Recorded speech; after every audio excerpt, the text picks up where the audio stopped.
In today's video, I'm going to teach you the easy way to boost productivity in Pipedrive. Let's jump right in and set up a simple system that keeps every deal moving without you having to remember every little follow-up. Start by logging into your Pipedrive account, then head to Deals and choose the pipeline you work in most. Pipedrive works best when every deal has a clear next action, so we'll model that here. Open a pipeline, for example, a real estate pipeline, and click into any existing deal you want to progress.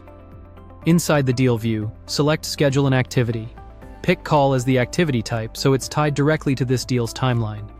This feature helps you keep all touchpoints in one place, and if your calendar is connected, keeps your schedule synced. Choose the best date and time to reach your client, taking their time zone into account. Set the priority to high so it stands out on your to-do list, then click Save. Make this your golden rule. Always schedule the next activity before finishing the current one. No activity equals a dead deal. Now let's turn on the autopilot. Go to your profile and open Tools and Apps, then add an automation. An automation is a set of rules that runs routine tasks for you whenever certain conditions are met. Give your workflow a clear name so your team knows what it does at a glance. Add a trigger. A trigger is the event that starts the automation. Choose Deal, then select Added, so the workflow begins as soon as a new deal is created. Apply the trigger to lock it in. Next, add an if-else condition.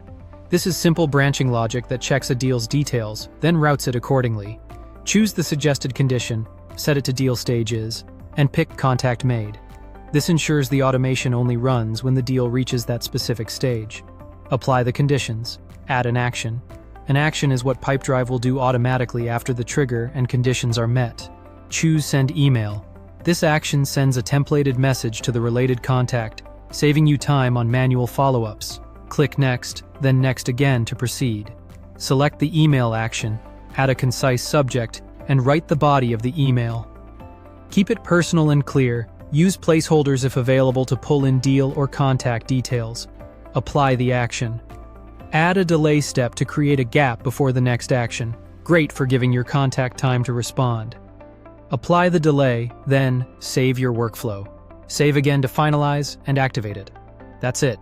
You'll never forget follow-ups again, and your productivity will skyrocket. Thanks for watching, and subscribe for more.